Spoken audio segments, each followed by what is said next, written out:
విధికాటుకు బలైన జీవితాలు ఈ సమాజంలో అడుగడుగునా ఉన్నాయి. కొందరు వారి అదృష్టం బాగుండి అమ్మానాన్న అనాథ ఆశ్రమానికి చేరుకుని పునర్జన్మ పొందితే, మరికొన్ని జీవితాలు వెలుగులోకి రాకుండా ముగిసిపోతున్నాయి.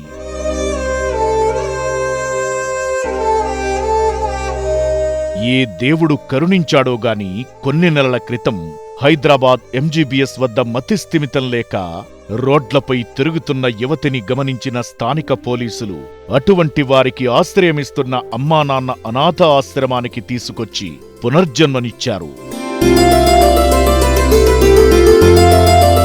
అప్పటినుంచి ఆశ్రమంలో ఉండి వైద్యం తీసుకుంటున్న ఈ అభాగ్యురాలి ఆరోగ్యం మెరుగుపడి తన పేరు జయమ్మ అని, తనది మహబూబ్ నగర్ అని చెప్పింది.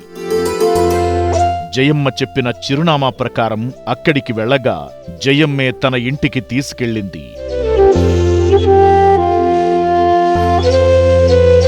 చాలా రోజుల తరువాత తప్పిపోయిన కూతుర్ని చూసిన క్షణంలో ఆ తల్లి భావోద్వేగానికి లోనయ్యింది.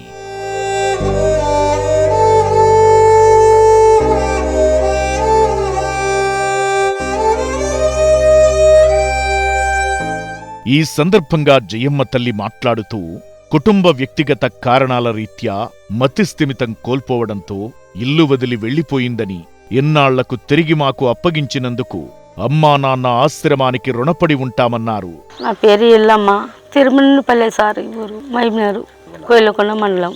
మా పాప తప్పిపోయింది. మా కూతురుని తెచ్చిచ్చినందుకు నీకు ధన్యవాదాలు సారు. చివరిగా ఆశ్రమ సిబ్బంది జయమ్మను కుటుంబానికి అప్పగిస్తున్నట్లుగా పత్రాలపై సంతకం చేయించుకుని కుటుంబ సభ్యులకు అప్పగించారు.